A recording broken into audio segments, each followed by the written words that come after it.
So hello everyone. I'm I'm local local president president from from JCI JCI Kirtipur. Kirtipur. I'm I'm Dinesh Dinesh Tongol. Tongol.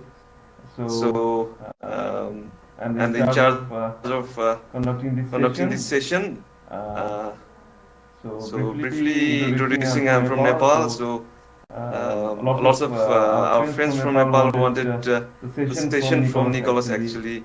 Uh, Uh, he he we we met in met in aspect aspect and and uh, he he won won the the Creative Young Creative Young Entrepreneur Entrepreneur Award Award in in aspect. So aspect. it So was it was very very impressive. impressive.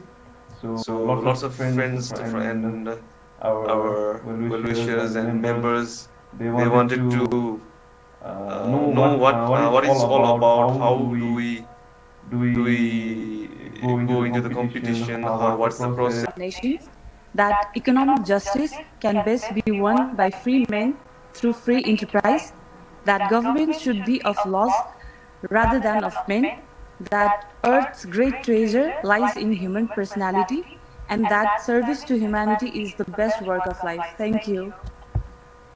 Thank you, Thank you, Samiksha, Samiksha, for for reciting reciting JCI JCI Crit. Creed. Uh, Uh, so so I'll I'll welcome you welcome you once once again, again, and and the the floor floor goes to goes to Nicholas, and Nicholas, you and can you can take take over over and and uh, uh, give us give a us a very very fruitful fruitful session. session. Thank you, Thank you, Nicholas. Nicholas. All right, thanks, Vinesh. Hi, everyone. That's from Malaysia. For those of you who weren't in the aspect or we couldn't really say hi, hopefully you will join me in World Congress and then in Zurich, and then we can have a beer or two. I think not many people know who I am personally. So I graduated from Monash University, Australia. I'm now the director and CFO of Parkit. Technically, I handle majority of the back end work here in Parkit. So think of it as finance, accounting, legal, HR, admin, mainly those stuff that the front end people don't like to do. So I'm also the chairperson of the Young MICPA. So MICPA stands for the Malaysian Institute of Certified Public Accountants. I'm the chairperson of that. You can call it committee. I'm also a member of the JCI Entrepreneur as their local secretary this year. On a more professional sense, I am also a chartered accountant by training. Previously, before joining Parkit, the CYE program, which I won most recently in aspect. Naturally, World Congress is the next goal, so hopefully, fingers crossed, I bring it back for the Asia Pacific region. So just to give you guys some context of my business, just that everyone is aware, is my business solves this problem, which is purely based on parking. If you have ever Googled parking near me or parking at a specific location, I'm there to help you solve it. So the solution is pretty simple. It is just an app or web-based solution that you can search, book, list, and pay for parking spaces all around town. Currently, we do it on a subscription-based business model where it is more sustainable to us rather than a pay-per-use model. So whether there's a demand for having 58% growth. And so far, we have saved about 553 tons of carbon emissions through just helping people save time looking for parking spaces. It sounds so odd, but then it works. So do not take into account that your idea cannot work to save the world in a way or another. Currently, we have around 12,000 users and growing, as well as more than 500 locations around only Malaysia. Recently, I've just expanded to Hong Kong, and definitely I look forward to working with my Hong Kong JCI friends over there. So the vision of the company is pretty simple, is to make mobility simple and sustainable. In what sense, I would say it's purely on this more customer centric. If you look at parking all around town, it's usually just a rundown space, it's not nice. People just use it just to store their car. But then we want to change that mindset that it is a space that should be made useful for you as an individual. In finding sustainable, we do not agree for municipals or governments approving the building of multi-level car park spaces because, honestly speaking, there are empty car park spaces all around town, especially within urban areas. So that is where we feel that we can build a more sustainable city, a more human-centric city, as well as earn profits as well. So that is my business as a whole. So now we deviate a bit. Back to the topic of youth entrepreneurship. For me, as the right mindset, the right people in place to at least move the needle forward. So the first topic revolves around this concept of innovation versus digitalization. In this mindset, I guess for you guys, what do you feel would be considered as an entrepreneurship topic or mindset? Maybe if anyone you would like to let me know, you can just say it out or type it in the chat, then I can have a look.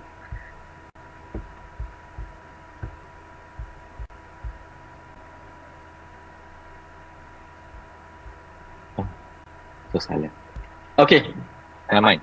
I think everyone is moving about. So in terms of this topic, I think both of it makes sense. And both of it can be and compared to something that you just digitalize. For example, my company, I'm essentially just digitalizing the parking industry. But a lot of people term it as innovation because we are pushing the bar ahead of the competition. So again, do not discredit whatever that you're doing for digitalizing something as bad. I would say that it is a stepping stone towards really having that moonshot innovation, that innovation that can drive change in your society as well as in your community. Of course, to achieve that, we require education and digital proficiency and access. So in this sense is that at least in a Malaysian context, Malaysian education system is very much a system where you spoon feed or there is no strong understanding of a particular subject or a particular industry because of how our education system has been set up. But if you were fortunate enough to actually have a more well-versed education, I think that would give you a much better head start. Of course, digital proficiency and access does help a lot. Imagine the time where we did not have handphones. Now we have handphones and we are stuck to it forever.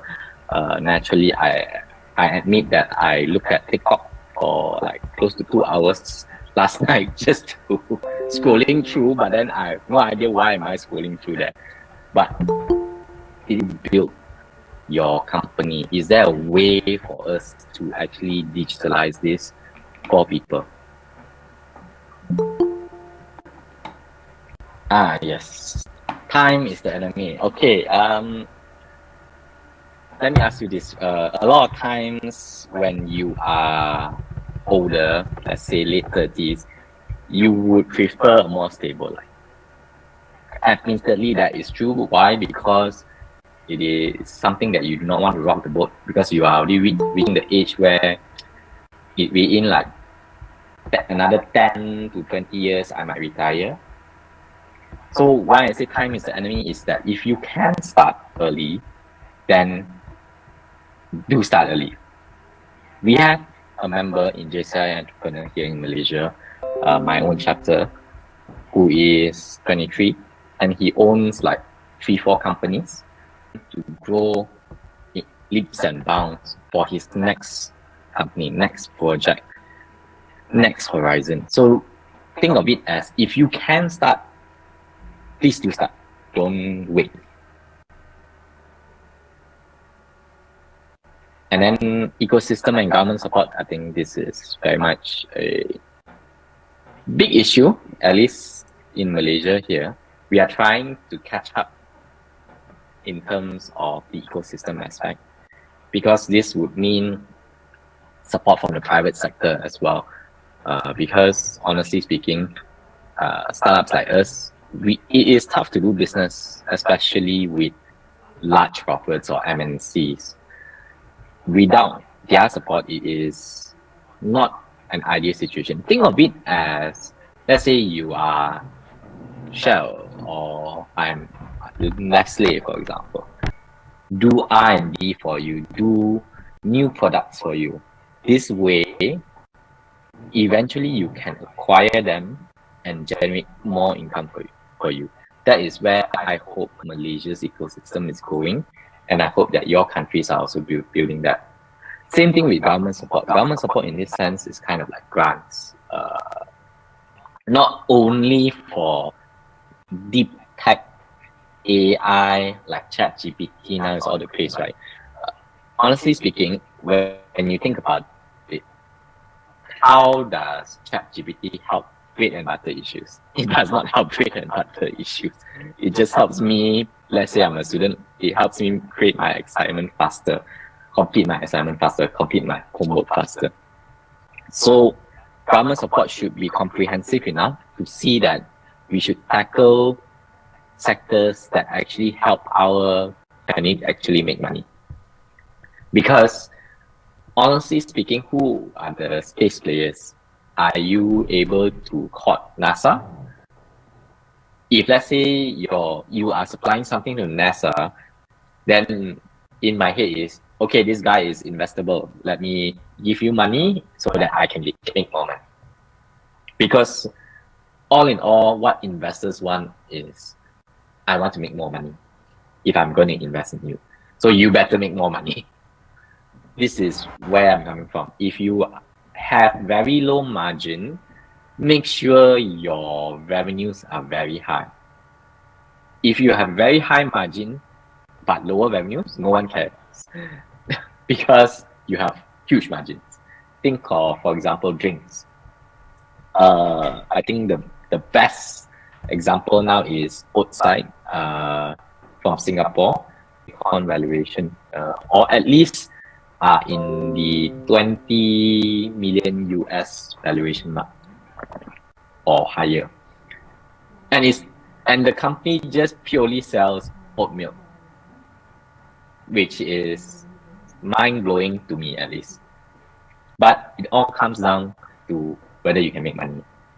Based on my thinking, their margins are super high. And honestly, it's cheaper than most of the alternative milks out there. So when you come to it, you need to ensure that your solution makes money so that it can impress the judges. Okay, so who is in your team? So a lot of times why I put this is more towards, can judges are not expecting it is that if you don't show that you know your shit up there, it shows that maybe this guy is not ready yet. Once you have that doubt in, right, honestly speaking, it is a downhill slope from that. And from my experience, it is always better to at least know your deck in and out so that it is easier for you to pitch. And that way, things will be much smoother for you on the stage. So yeah, so some final words before the Q&A session. Of course, reflect on yourself whether this is really for you. But I would say there's no harm giving it a go. These judges, these esteemed judges, actually feel that my company, my solution can work. Third point is, of course, don't take losing CYE or not having the chance to be on stage as something demoralizing. Think of it as a friend giving you tough love and telling you, okay, you need to improve on certain things before you actually go up. Because honestly, I would say JCI provides that platform to make mistakes honestly. And through those mistakes, you learn faster compared to, for example, you are pitching to a very important investor, and whether or not the investment goes through is because of this investor. At that point, you made a mistake. I think that is much more painful compared to individuals. We stop ourselves taking that leap because of a fear of failure, a fear of being judged, the fear of going against the norm. My take on it is that it's not that you are going against that norm. It's just that you are unsure of the horizon. Can you see the end? That is something that scares a lot of people. And trust me, I have that fear. But the main thing is, do you believe in that product, in that solution? If the answer is yes, then why not? Why not give it a go? Give yourself 2-3 years. If it is successful, continue. There's no harm. So take it slow. Everything comes. So yeah, I'm actually done. Any questions? Sorry, let me drink some water. I'll ask. So thanks for the session, quick one. So my question, and a lot of fellow members had a question like, you won this award, Creative Young Entrepreneur. So what is the process like? How did you took part in this, and then what was the process, and how were you judged? Because there were many other projects and other chapters doing that, but still you won that. So why, in your view, so how did you get upper hand with your fellow contestants, other contestants? So what was the process and everything else? Yeah. Okay. I think in terms of naturally, how I did it was kind of like distilling the question to what do they actually want to know in that question itself before answering it.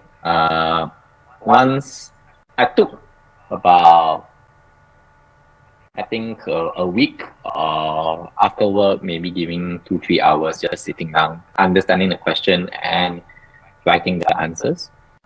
The main thing is you really need to understand those questions first. That is the first hurdle. After that, let's say you pass this question session, then you are at the next stage, which is kind of like the pitching part. And at the pitching level, I've already given you all the technical answers, where you need to present your best foot forward in like 1.5 minutes. Is about go-to-market plan, who's the team, and your profitability, your pricing strategy per se. If you get past that, because honestly speaking, I feel that the 1.5 minutes is more towards, are you able to pitch well enough in that 1.5 minutes? So if you are able to do that, then great. You are moving forward to the final round, which is kind of like a 3-minute pitch. In these 3 minutes, at least it is much more concise. You are able to showcase a bit more, maybe 7 slides. In 7 slides, you can talk about, other than your business model, your profitability strategy, your market size, maybe your competitors, what are your competitors, maybe what are the other achievements you guys have. Basically, to showcase, every slide must answer that question. I'm here because of this. I'm here because this market size is huge. I'm here because I'm earning tons of money. Or I'm here because the team can actually bring this solution forward. So those are the kinds of things that are very much happening at the final stage. And Q&A is kind of like, it depends on the judges. When I was talking on the audience section, if you remove certain slides, you technically need to prepare answers for those slides, because they will definitely ask you. That is based on my experience. I think Pamela asked the question, no prototype needed. If you have a prototype, it's better. I would always tell you that a working solution that is sellable is always a better candidate compared to just an idea. Because if it's just an idea, because that is kind of like the determinant of success, right? No one sets up a company to lose money. Everyone wants profits. So that's where I'm coming from.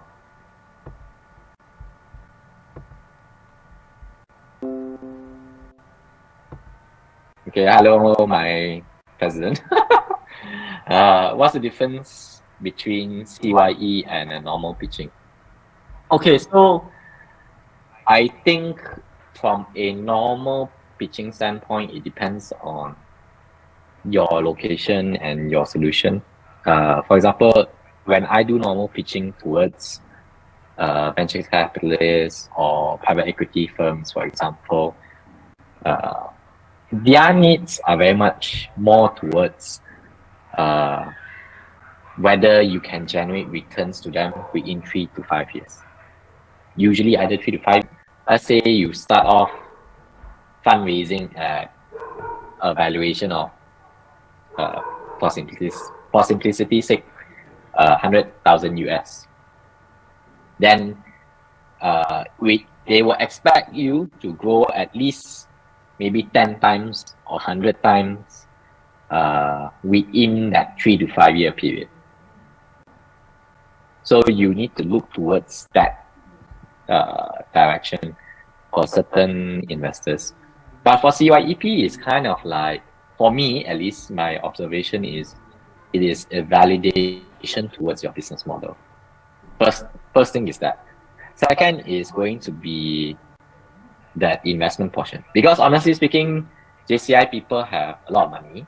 It's just, how do you claw the money out from their pockets? That is something that you might want to explore. So that's where I'm coming from. So serve first, then maybe these more wealthy individuals will come and invest in you. Next question from Rolex. How did you generate capital for your business? Okay, so I started off with an accelerator program. Indeed, at least in Malaysia, we had an accelerator program that provided us at least a bit of capital to start off. It's about $12,000 US. Not much, honestly speaking, but it is good enough for us to move forward. And after that, I went to an equity crowdfunding platform. So think of it as people invest in me through a platform. They have a lot of platforms, at least but I cannot afford 20,000 USD. Maybe I just pay 1,000 USD and then someone else pays 1,000 USD. So there will be 20 investors, all holding shares in Packet through a nominee structure. And then after that, it's going to be grants from the government. I got grants from the Malaysian government, as well as obtaining angel investment. So angel investments are technically high net worth individuals. That is my journey so far. But I have pitched to venture capitalists as well and private equity firms, and what I've shared just now for Yi Kai's question is going to be that. If you can showcase to them that you can generate 3 to 5 times, what opportunities open up for you after winning CYEP? Oh, a lot of people asking me to share, like Vinesh here. But I think other than that, there are certain individuals from other countries asking me to head over to their own country after aspect to explore whether there is a possibility to collaborate as well as put my business in their individual countries.